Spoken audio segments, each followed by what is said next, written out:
បងแดดសន្យានឹងខ្ញុំរឿងមួយបានទេកៅភ្នែកទន់ជ្រាយមួយគូបាញ់ឈ្ពក់ទៅរកអ្នកកំឡោះសន្យារឿងអីលីននិយាយមកចុះខ្ញុំចង់ឲ្យបងแดดជួយខ្ញុំរឿងមួយហើយបងแดดត្រូវតែជឿជាក់លើខ្ញុំ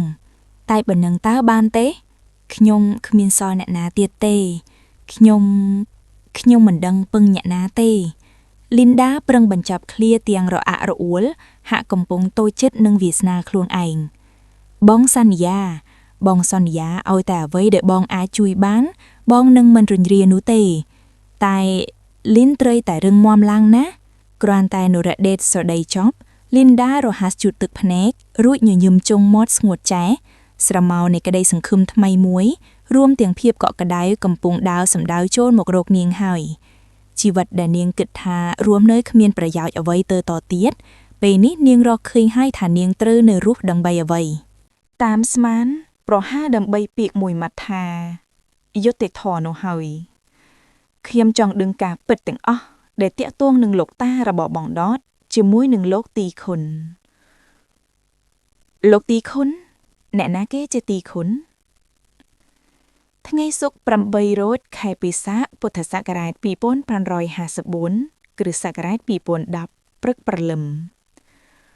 មួយរាត្រីកន្លងទៅក្រោយការស្លាប់របស់សោខា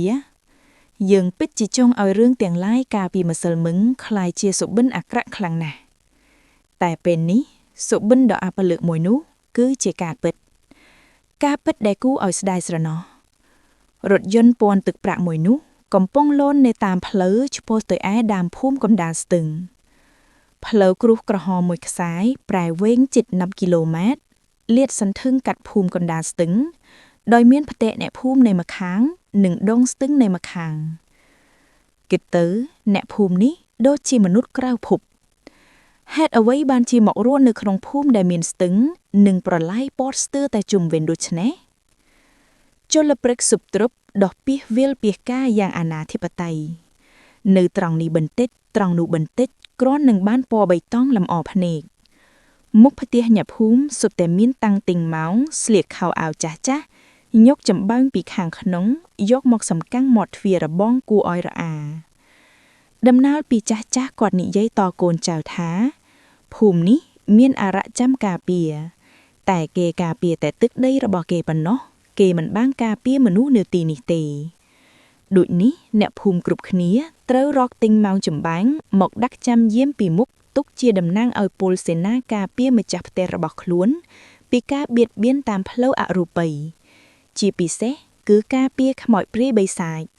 ជំនឿបែបនេះនៅតែបន្តរហូតមកដល់សព្វថ្ងៃផ្ទះអ្នកភូមិភាគច្រើនសឹងតែជាម៉ូដបែបខ្មែរទាំងអស់រួមមានផ្ទះពិតផ្ទះកន្តាំងផ្ទះរងដោលរងឌឿងដែលមានអាយុកាលសុទ្ធតែចំណាស់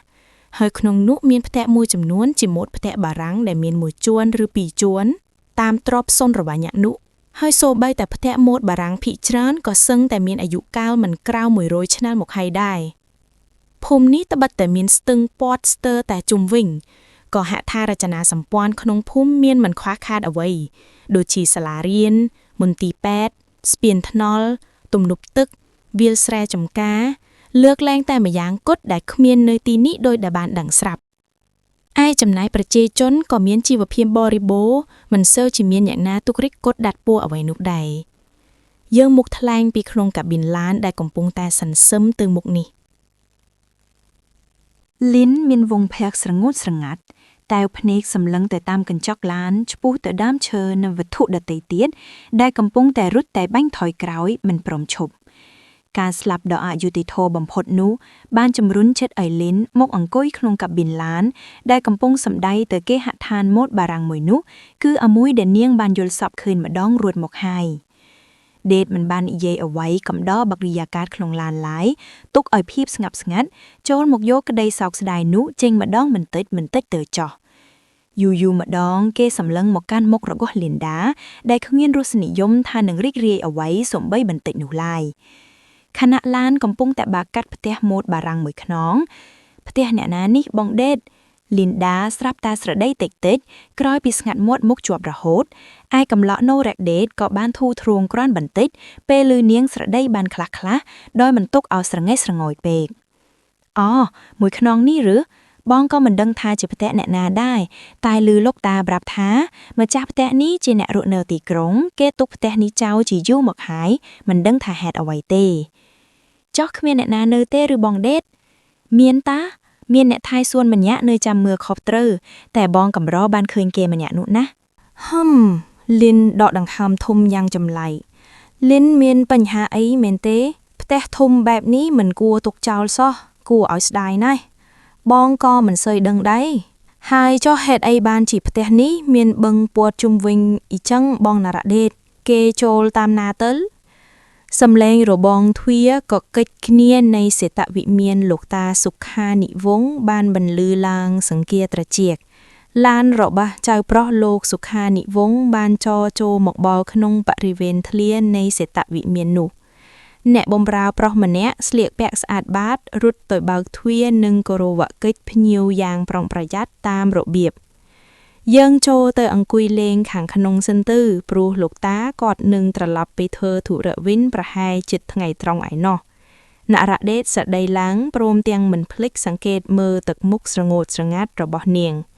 กาบัดบองเหลือกนี้เพื่อเอาเจ็ดระบอเนียงเกียมสวิดโดเชียโกนสันไดเตริงได้เหมือนบานสรอยตึกออกเฉียดจรานไงได้หนุลอยลิ้นจอกปีล้านหมกโชเนจอมปีหมกทวีได้ขบูสเตอร์ตลรูดเมียนหล่ำอบันเต็กดอยหาวเจียงเมียนพิชัวจังเกียงเจ้าระไนปีเลอเพลยโจลทั่วไอเนียงนึกกึดดอลเปได้เยียนตีพระมุ้ยนอมเนียงเอาหมกคืนปริตกาเตียงปนม้านได้บานกาดล้างเนตีนี่ปิดที่เรียบกาหนุสไนฮาลวดแหละหนุสุดตายจีอาจกำบังได้เนียงเตรแต่ดึงเอาข้างแต่บานตีคุ้นเปิดจินในปีกลายเรื่องเตียงเอานี่เหมือนคานเลยลิ้นโจกนังเส้นเมายำกาแฟขมาวเต้เด็ดอุเตียนล้างเพิ่มจุมวยตึกมุกยิมสระบันติกดอยสังคำทาหนึ่งตัวบานกาตอบแบบนี้ตลอดหมกวิ่งเต้เอากุนให้ลิ้นยิมสงวดตำรอบล้อให้ได้เหมือนยำกาแฟนู่ปรูตูใบวีจำนวยคัวกบาลแต่เวียก็ปะปอแบบดงได้เด็ดยิมล้างหมกมาดังเตียดลินดาเปร่งยิมตอบหักด้วยที่จองเอาสนามยิมยี่จุยเถื่อไอดวงเจ็ดระบอเนียงทูสราวบางมวยกำรัดโต้พังแต่จ่อเนียงสำลังแต่การกายพเนกไม่เสรมวยกูนุหายประหายจะหยะกำลอนี่หายดาหนึ่งโจรหมกดาวพิบกับออกดาวหลังวินดอลโกนกับเปรี้ยกมินตีปึงมันหยะนี่หยะตังปีองกอยในเลือซาลงต้นละเมยกันไล่แต่ตัวพยิวnhẹ bầm ra chấm nát mà nhá lược cà phê khmau mực đã bị mục nọ rạ đết nâng lược tức thò mà đá một khối Alinda nhẹ niếng bị xa tức sân cha xuống lín thlôi sầm lên trên móc đôi mình ban tăng chật mệnh ban chỉ cha lươn mà lẹ mà sờ mính cha nhẹ niếng squan nhẹ klom đai lứ xuống tọp cát tiếng sầm đầy chuột muốt tam tùm lọp đết ngạc chuop pe khương rực bia playกระบอกลินดาอัดสควาเต้ขยมจระลำมนุออกคนให้ลินดาหยิกยัวชงแก้วตึกมักผักบันติโปรมแต่งเลือกได้ตือปาสมาส่วนติดำใบอ้อยประกอบท่าเปิดเชียปะบานเต้เมียนเรื่องไอเมนเทเนี่ยแน่เนียงจ้าเอาเทลินดาระหัตตอบวิ่งเปลวสังเกตคังทาส่วนจับอารมณ์หนึ่งรึกเปียไพลระเบิดคลวนเปิดชีเหมือนไอแมนสวนไอปะบ้านธรรมดานี่เป็นเตียทาวีจิกาเปิดมันแมนจิกาเถลือกโจลขนงอตัยตะก้าดูดมเซลเมงเตแมนเฮยพรวนนี้จิกาเปิดเติบกาชื่อจับสรับแต่โหลดล้างหมอกโตบพร้อมจุมวยขเนียตาวคิมไอดาวเมอร์ขังเลอบานเต้บองเดดลินดาสำนมโป้ตุกันแหนกลมล้อดากมปงเกรบกาแฟขมายบันดาอ่านเทศนาวัดใดบันดาเปียรอังกุยบ้านมวยสันตุถมตามสำรวจจ่อบาลตรอยกายเอาไว้บันแทมเตียดลิ้นไอปรับไม้ส่วนบ้านนะเนกำล้อเยินตอบดอยปีโรปีสาหักกำปงเตียนโยกตุกของวอลเจงปีเลียนดาบ้านบันแทมมวยกำรัดเตียดหอยจนดาวเชอร์ลงเสรนวมลินดาเอยลังตอดาวจอดเลยในเศษวิมินตรัมตามวยปอปริกฟเนกบรรทุกต่างใบเนื้อโดดดามติงไอบรรทุกระบเนียงรุมโยลคือเนื้อตรองหนูเอาไว้เนื้อโดดดามติงขมีนกาแถมถอยขมีนกากายชไนขมีนเอาไว้ฟลับดูตีสับเพียเปนี้ละโมมแต่มันไอเอายืนแจกดัดไล่รูเวียงปัจจุบันหนึ่งอาทิตย์กาล ลิ้นบ้านมกประกาศคล้วนจอมปีมุกบรรทุบนี่บรรทุบได้ធ្វើឲ្យនាងឈឺចាប់ចំពោះលោកឪពុកខ្លួនឯងជាខ្លាំងរូបភាពនៅថ្ងៃនោះស្រាប់តែបង្ហាញឡើងវិញដូចជាព័ត៌មានដែលគេចាក់ផ្សាយម្ដងទៀតមាននាវីក្រវីក្បាលខ្ញាល់ហាក់ប្រឹងជំនះខួរក្បាលកុំឲ្យគិតរឿងដែលល្អកកបែបនោះទៀតប៉ុណ្ណឹងក៏ល្មមឆ្អែតហើយគ្មានអ្នកណាចង់រំលឹករឿងឈឺចាប់ទៀតនោះទេទ្វារបន្ទប់ពុំបានចាក់សោនោះឡើយលីនលើកដៃរុញទ្វារថ្នមរួចសន្សឹមចូលទៅក្នុងបន្ទប់ដែលបិទបង្អោយជិតឈឹងមិនដឹងថាមានអ្វីមកជំរុញចិត្តឲ្យនាងចូលមកក្នុងបន្ទប់ដែលគេទុកចោលមកជាយូរបែបនេះទេភាពងងឹតបានលាក់បំពួនអាថ៌កំបាំងនៅក្នុងបន្ទប់នេះជិតឈឹងតែពន្លឺថ្ងៃដ៏ខ្លាំងក្លាក្នុងព្រឹកនេះបានធ្វើឲ្យបរិវេណបន្ទប់មានពន្លឺភ្លឺព្រឿងល្មមអាចសម្គាល់បានថាអ្វីជាអ្វីនៅលើតុសម្អាងនោះគ្មានទៀនក្រអូបគ្មានក្លិនផ្កាម្លីអីឡើយមានតែគ្រឿងសម្អាងថ្លៃៗដែលរៀបទុកចោលយ៉ាងមានរបៀបបំផុតគ្មានការទាស់ចិត្តត្រង់កន្លែងណាឡើយរូបថតសខ្មៅបឹងឈរនៅលើទូសៀវភៅលីនដាឈោងយកវត្ថុនោះមកពិនិត្យយ៉ាងល្អិតល្អន់ផ្ទៃមុខមូលក្រឡង់ភ្នែកតូចដូចកូនកាត់ចិនសក់ស្រលូនត្រង់ភ្លឹងញញឹមចេញថ្មិញសស្មាញហាក់មិនឲ្យយឺនកុយគុណគឺមិនបានរំយល់នៅតែជីនារីដ៏ស្រស់ស្អាតជានិច្ចក្រាក់ខ្ញុំមានរបស់ឲ្យនាងមើលភ្លាមសំឡេងបើតក់តុកលឺក្រាក់បន្លឺពីក្រោយខ្នងលីនខ្ញុំសំទោបងដេតតានពិតខ្ញុំគ្មានចេតនាប៉ះពាល់រូបលីនដាឧទានបណ្ដើបែរទៅរកប្រគប់សំឡេងអំបញ្ញមិញបណ្ដើតែក៏ត្រូវឈប់នឹងថ្កល់ដោយគេចាប់ជីបចរមាត់ចំហធ្លុងភ្នែកបីធំទៅមើលអ្វីដែលនៅចំពោះមុខតូទេស្អាតបងដេតមែនទេសម្ដីដែលលីនដានិយាយបណ្ដើងាករកមកចាត់សំឡេងបណ្ដើតែក៏គ្មានស្ងាត់ជ្រាបគ្មានអ្នកណានៅទីនេះឡើយទ្វារបើកចំហចោលដដែលតែមានថតតុកដែលបើកចោលចំហធ្លុងតាំងពីពេលណាមិនដឹងហើយអ្នកណានិយាយអំបញ្ញមិញអ្នកណាចូលមកបើកថតតុកលីនដាចាប់ផ្ដើមបុកពួកភឹបស្នូបេះដូងរន្ធាន់ញាប់ទៅឈាមរត់ច្រាលទៅខួរក្បាលយ៉ាងរហ័សជាងសពមួយដងដើម្បីឲ្យខួរនេះវាជួយប្រាប់ថាអំបញ្ញមិញមានរឿងអីលីនសន្សឹមជើងរហូតទៅដល់ថតតុកដែលបើកចោលនោះគ្មានអ្វីក្នុងថតតុកនោះទេក្រៅពីសម្បុត្រមួយច្បាប់ពណ៌កាក់អំពៅកម្លាំងចិត្តដែលលីនធ្លាប់ចង់ដឹងរឿងអាតកំបាំងទាំងនេះបែរជារសាត់ទៅត្រឹមមួយប៉ព្រិចភ្នែកក្តីតក់ស្លុតស្រាប់តែមកសន្ទប់ក្នុងទ្រូងសារជាថ្មីហើយភាពភិតភ័យតក់កម្មាជាអ្នកជំរុញឲ្យនាងចាក់ចិនពីទីនេះឲ្យបានរហ័សបំផុតខ្ញុំមិនគួរអានវាទេខ្ញុំសុំទោសខ្ញុំចាក់ឆ្អន់ហើយលីនដាឧទានឡើងម្នាក់ឯងមុននឹងឈានជើងចាក់ចេញពីបន្ទប់តែផាំងទ្វារបន្ទប់ស្រាប់តែបិទផាំងខ្លួនឯងដោយគ្មានឯណាបញ្ជាលីនភ្ញាក់ព្រឺតមុននឹងស្ទុះទៅគោះទ្វាររន្ធាន់ញាប់ស្អែកព្រមទាំងប្រើអស់កម្លាំងដៃរបស់នាងទាញទ្វារឲ្យរបើកឡើងតែគ្មានផលអ្វីទាំងអស់ទ្វារមិនរង្គើសំបីតែបន្តិចអ្នកណានៅខាងក្រៅជួយខ្ញុំផងបំដេត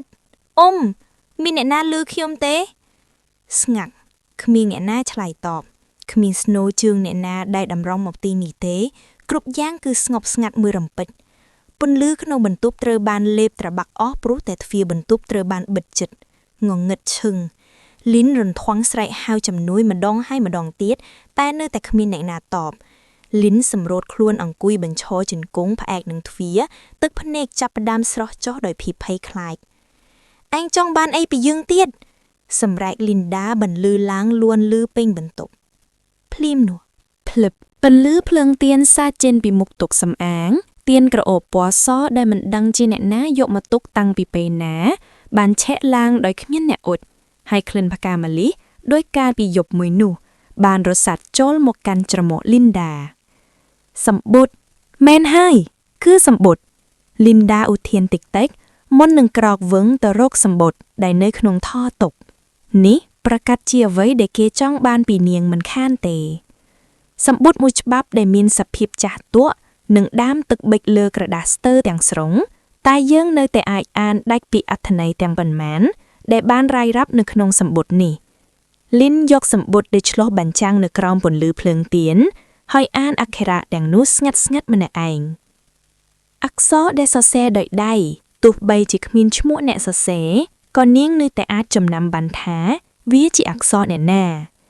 គ្រាន់តែអានកថាខណ្ឌចប់ភ្លាម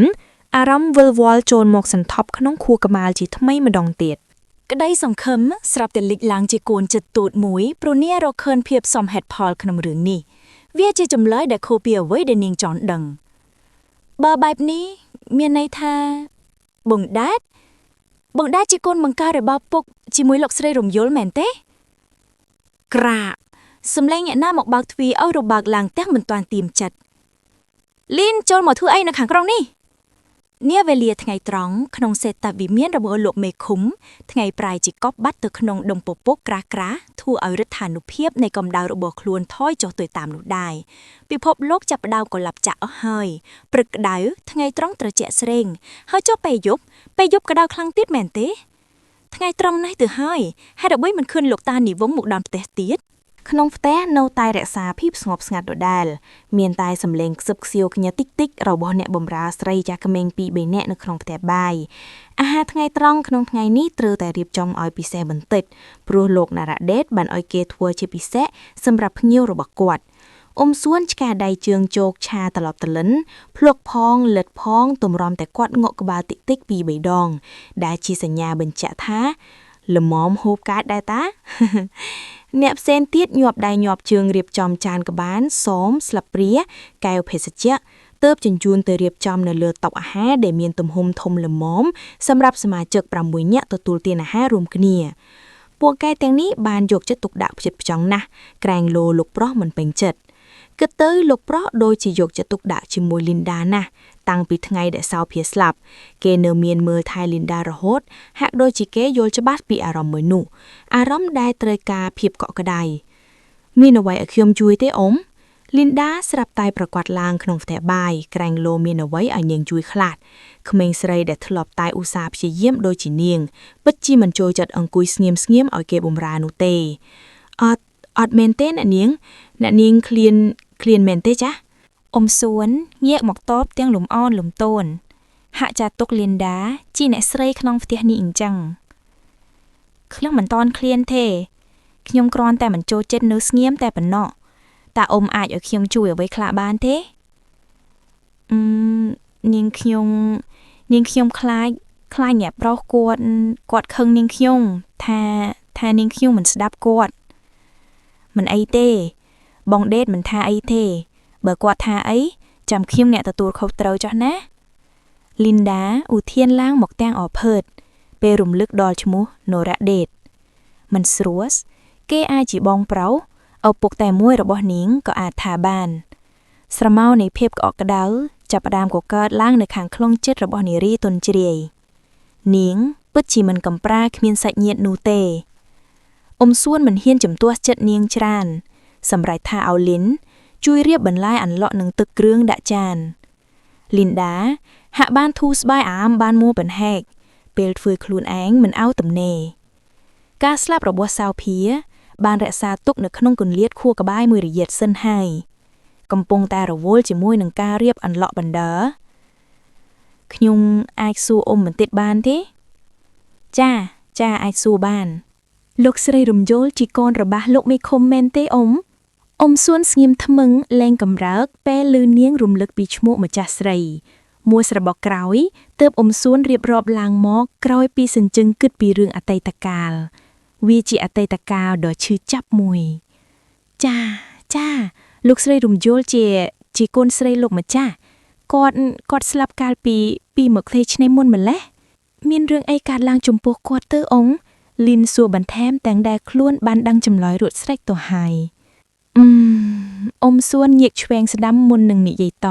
ហាក់ដូចជារឿងនេះជារឿងដែលលែងមានអ្នកណារំលឹកគាត់ចង់កសម្រាប់ខ្លួននៅក្រោយ